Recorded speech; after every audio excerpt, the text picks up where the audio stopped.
punya potensi untuk memantulkan kungkungan pikirannya ini agar keluar, kemudian potensi hati menjadi besar dan menguasai raga untuk menyelesaikan persoalan kehidupan. Nah, cara membangunkan potensi hati yang baik ini kan nggak ada cara lain selain menyingkapkan ini. Nah, cara untuk menyingkapkan hijab ini, hijab atau penghalang yang berupa pikiran-pikiran negatif kita tentang kehidupan, dengan cara zikir jahat. Ini retak nanti. Trak. Makanya di kepala sering terasa kalau zikir jahat ini. Nah, zikir jahat sedang bekerja untuk membelah. Nah, ini barokah bekerja. Jadi kita hidup dilindungi oleh barokah jadinya, karena barokah bekerja mematahkan seluruh lempeng-lempeng pikiran yang terus-menerus mengungkung hati. Nah, saat ini keluar, saat ini hancur, maka hati yang baik menguasai raga. Nah, saat hati yang baik menguasai raga, akhlak di dalam kehidupan. Nah, makanya akhlak ini mengkonfirmasi dari hasil amaliyah kita. Apakah kita sampai pada sifat baik atau tidak? Kita tidak bisa mengatakan bahwa kita sudah baik tanpa kebaikan kita dirasakan oleh orang. Karena saat orang kemudian menibagir si eta mana, itu amaliyah kita terasa oleh dia. Karena perubahan akhlak ini tujuan daripada ibadah kan? Innama bu'istu liutammima makarimal akhlak. Aku diutus kata Rasulullah untuk menyempurnakan akhlak. Cuma akhlak yang baik nggak akan muncul tanpa hati yang baik. Hati yang baik nggak akan muncul kalau hatinya kita kungkung terus-menerus oleh pikiran tentang kehidupan. Pikiran kehidupan teh atau Nah, kalau kita sedang mikirin sesuatu, pikiran kita tuh sedang nempel di sana. Abah sekarang mikirin mobil Bang Tony. Mobil Bang Tony kan ada di sana di luar. Nah, pikiran Abah tuh sedang nempel di sana. Nah, cara memanggilnya agar kembali, karena kan jauh. Manggil yang jauh kan harus dengan suara yang keras dong. Akhirnya kembali. Nah, kalau seluruhnya sudah kembali, ada tandanya. Tenang, nemplong, itu tanda semua sudah kembali. Kalau masih ada kresek-kresek gitu ya, itu masih ada yang tertinggal, itu ketinggalan rombongan itu. Can balik kabeh lalu butan anak. Timbulnya tenang, nyaman. Nah, dengan rasa tenang dan nyaman inilah ini bakal untuk menghadapi kehidupan. Itu karena kehidupan ini kan kita nggak minta pun tetap ada. Masalah nggak kita minta kan tetap ada. Apapun nggak kita minta tetap aja ada.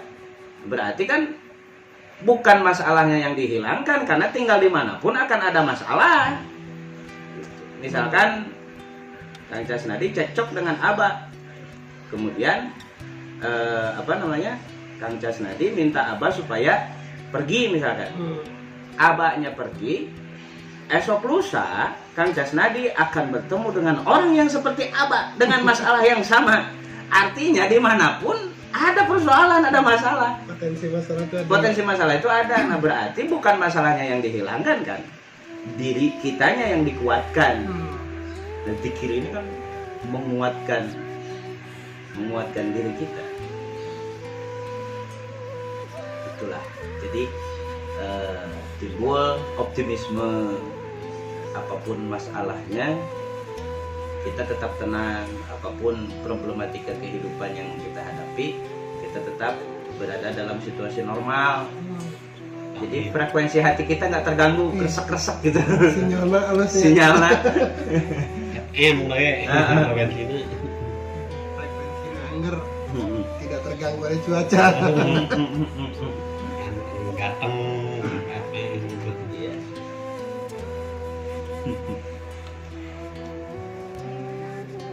Sampai situ saya paham.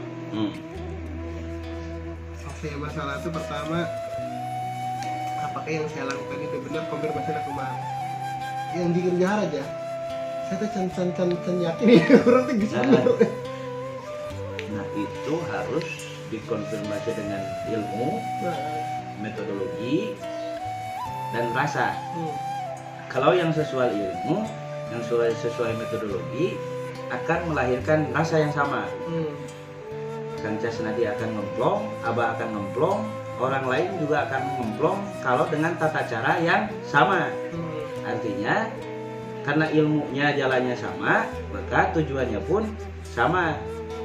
Kalau sampai Jakarta, Abah bisa menceritakan Monas, Menteng, Jalan Gatot Subroto dan lain sebagainya.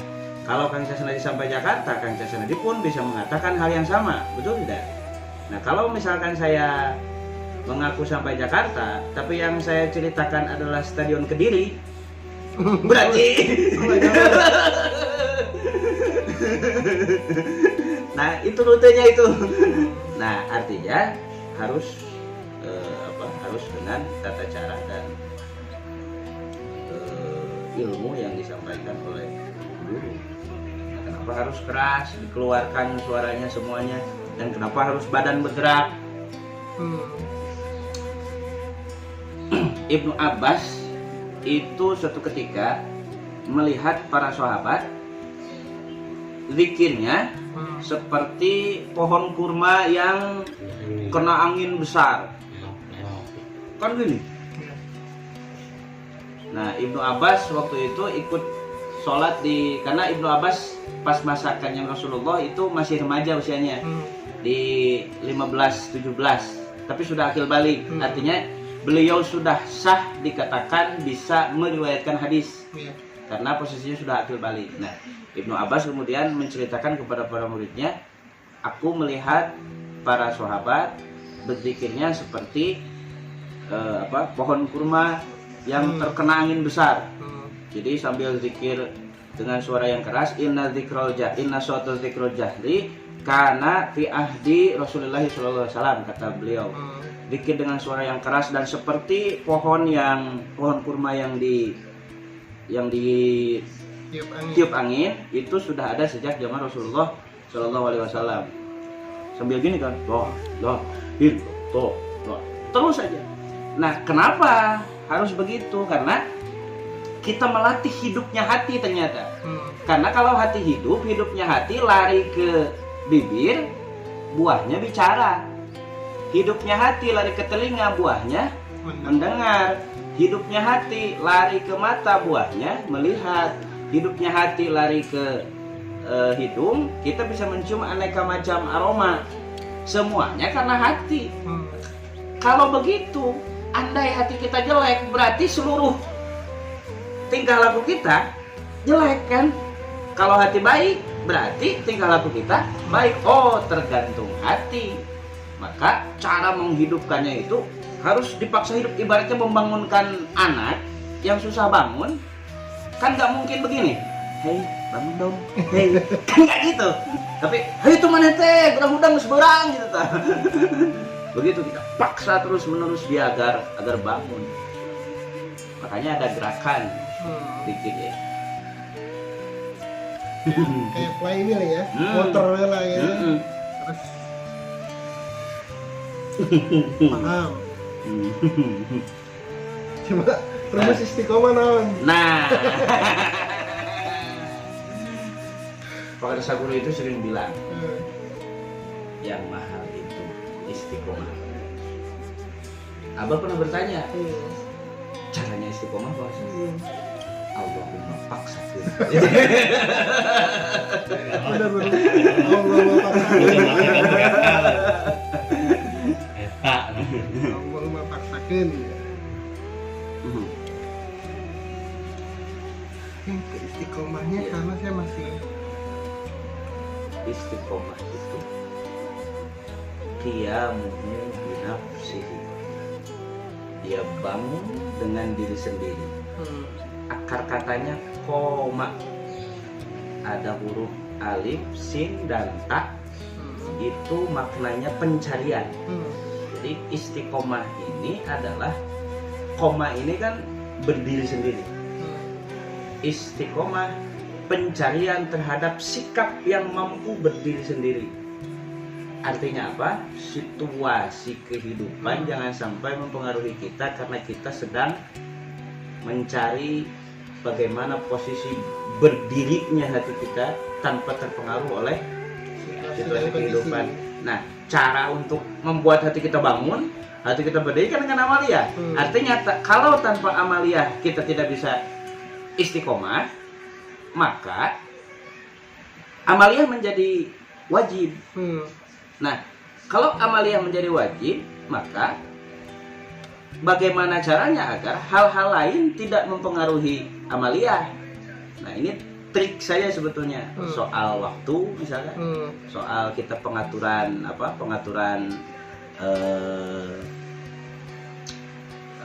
pengaturan kesempatan. Karena kesempatan itu kan diciptakan sebetulnya. Kita yang desain ya. Iya. Iya, benar. Kita yang nyetir waktu ya. Nah, jangan sampai kita tenggelam dalam samudera waktu ini.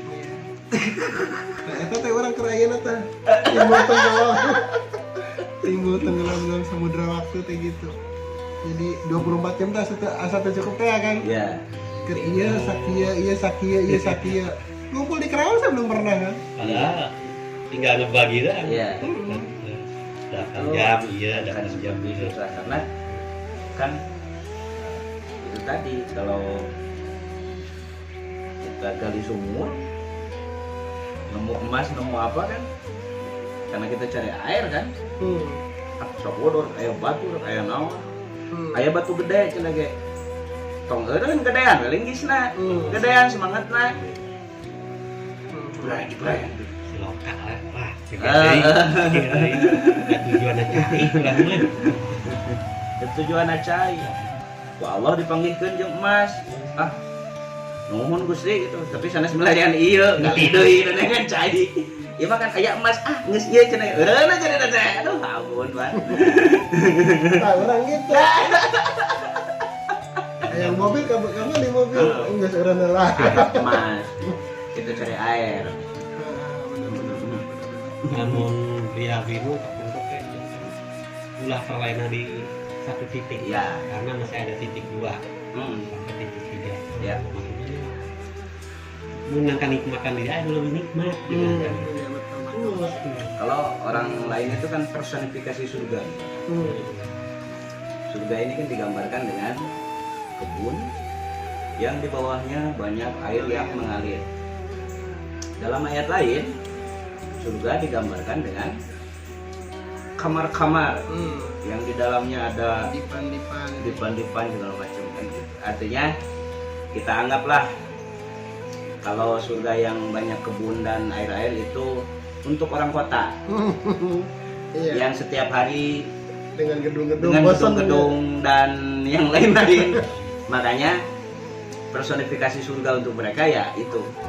Untuk orang kampung, karena sehari-hari udah ada kebun sama sungai-sungai mah nggak aneh.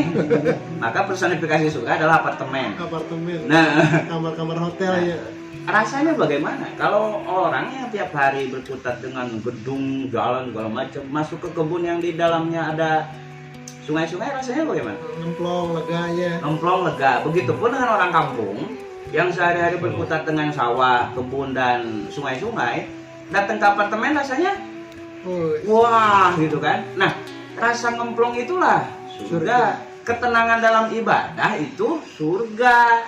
Hakikat surga itu yaitu kalau kita berkutat dalam hal yang sifatnya materialnya, misalnya kebunnya, sungainya, dipan-dipannya, atau apa bedanya kita dengan dengan orang yang direpotkan untuk mencari itu semua.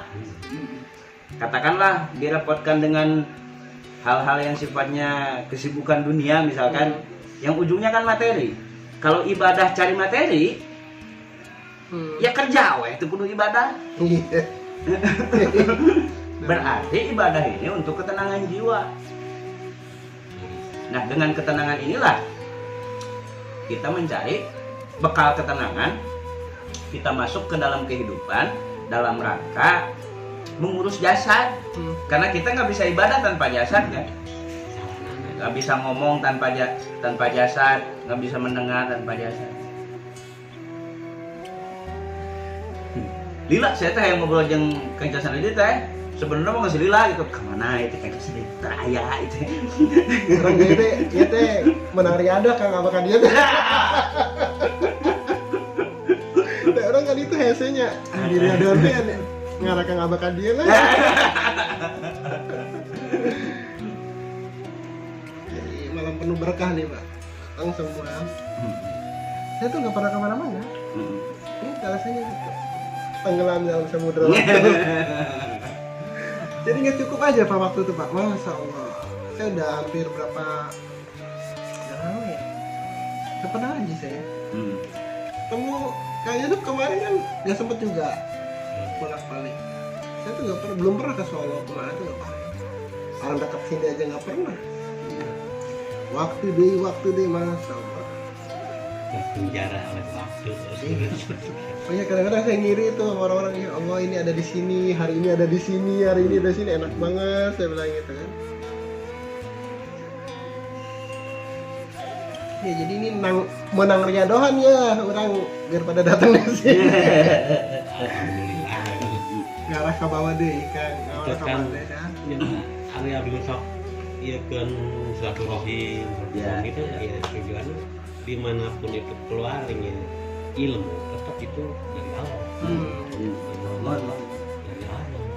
Akhirnya yang tadinya tidak tahu jadi tahu, yang tahu ya sama-sama berbagi. Makanya Abi mas mutarnya silaturahmi kemana kayak gitu. Saya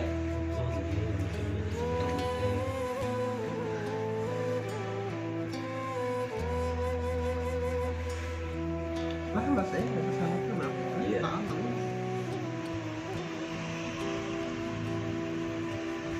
Hari teori malam juga paham insya Allah. Cuma yang pertama istiqomah, jangan istiqomah. Sama nanti saya pengen belajar yang apa, kadang-kadang saya tuh masih kepikiran gerakan orang bener tehnya, baca orang bener teh, masih kau bawakan gitu tah. nah itu harus buru-buru disapukeun. Singkirkan deh. Nah, jangan masuk ke jebretna we. Dipikir Iya. Sejebretna kan hirup ge urang sejebretna sebenarnya. Nah, kudu dipikiran. Betul. namun cek ada kamu kia ulah orang memonis orang bisa nilai naon orang dengan nilai Jangan kita yang memfonis gitu. nilai kan ya Allah we pasrah deui masih balik innalillah segala rutinnya pasti Allah nah akhirnya orang nilai orang sebenarnya tuh wah itu mah tuh lain kidam sifat gusti teh mana kan deh wae ngitung-ngitung.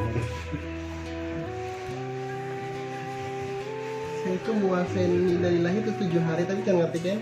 Innalillahi wa inna ilaihi raji'un. 7 hari orang puasa. Segala macam pikiran yang terlintas itu dari Allah. Kembalikan ke hati yang itu merupakan saluran kepada Allah. Hayang mobil balikeun kana hate. Pikiran hayang kulkas balikeun kana hate. Hayang anu balikeun kana hate. Eta teh innalillahi sagala rupa datangna nu kana pikiran ti Allah balikeun deuna ka Allah kana hate. Qulubul mukminin baitullah. Hati orang-orang mukmin itu rumahnya Allah. Rumahnya Allah bukan berarti Allah aya dina hate. Ketok kan Allah gitu. Lain gitu, lain. Tapi hati ini tempat sifat-sifatnya. Bijil karunya geuning sok raina hate nya. Gitu hayang mere sok raina hate gitu. Tapi kan pikiran kehidupan mah di dieu. Tapi kan ieu ge sarua Allah mere pikiran teh ameh urang gerak aktif dina kehidupan. tapi urang moal bisa gerak aktif da geuning tanpa hati nu bageun mah dina kahirupan teh luhlah wae, tanpa hati nu optimis mah luhlah wae, tanpa hati nu yakin ka Allah mah luhlah wae geuninganan. Berarti nu aya dina pikiran teh kudu dianteurkeun Gusti mangga kumaha salira kumaha teh usikeun atuh abdi lamun teh mah eta teh bagian abdi, lamun teh mah eta sanes bagian abdi nya mangga kumaha saena kitu tah. Timbul we yakin, da yakin. Ya tingkat keyakinan teh kan rupa-rupa dia ada ilmu yakin, keyakinan terhadap ilmu, yakin karena pamanggih, yakin karena ilmu, yakin karena naon anu aya dina pikiran hasil paham terhadap keilmuan. Diyakini ke urang misal begini, yakin di Cimaung teh aya masjid Cipta Rasa.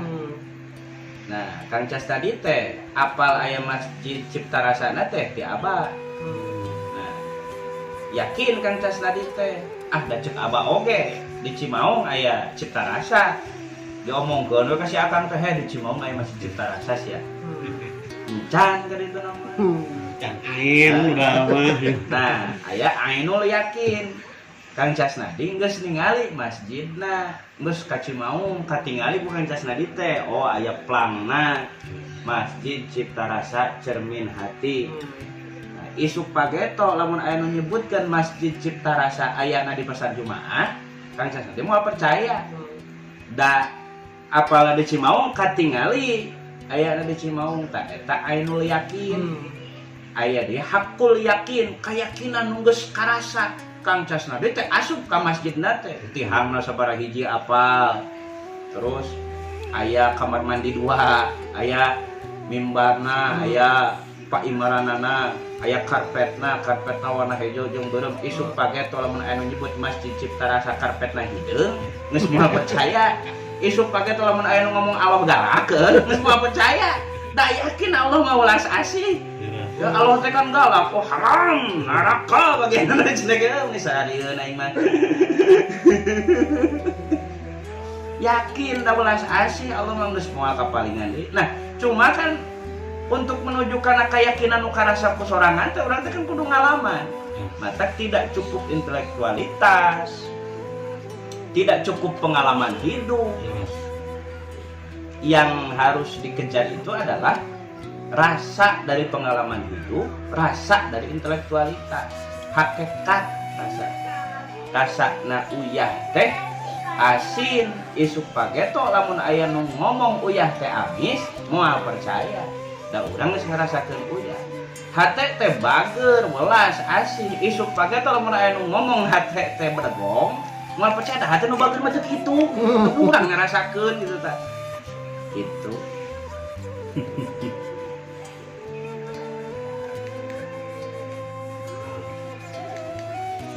Ulah icet. Mana? Ulah icet. Icet mau. Icet beja. Nah, Abah bisa bilang Masjid Cipta Rasa ada di Cimaung karena apa di Cimaung? Saya ada di sana bla segala macam. Kita bisa bilang adanya Jakarta karena pernah ke Jakarta. Kalau kita bicara keyakinan kepada Allah tanpa pernah merasakan kehadiran Allah, nggak akan bisa, nggak akan nyampe. Tapi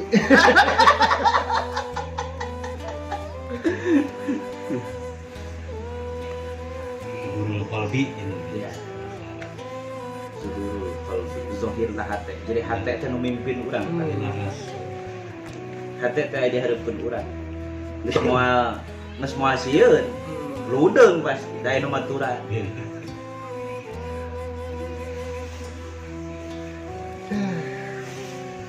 Urang teh di komandanan ku welas, asih, sabar, syukur. Moal sieun panggih jeung masalah ge da boga sabar. Sok we. Gitu. Ludeung. Nah, akhirna si masalah anu begerebegan. Dan aya si masalah teh.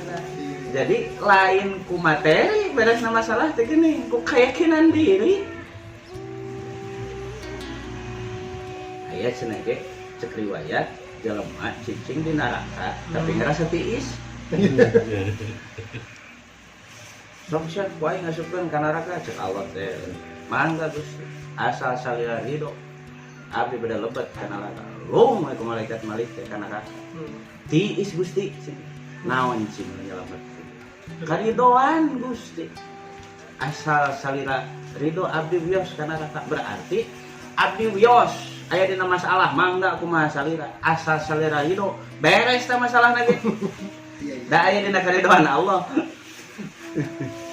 kan rasana surga teh juga tadi tenang ngemplong segala macam nah ini rasana seuneu kumaha sih panas lungleng bingung masalah teh neraka teh aya cicing bae di neraka ieu teh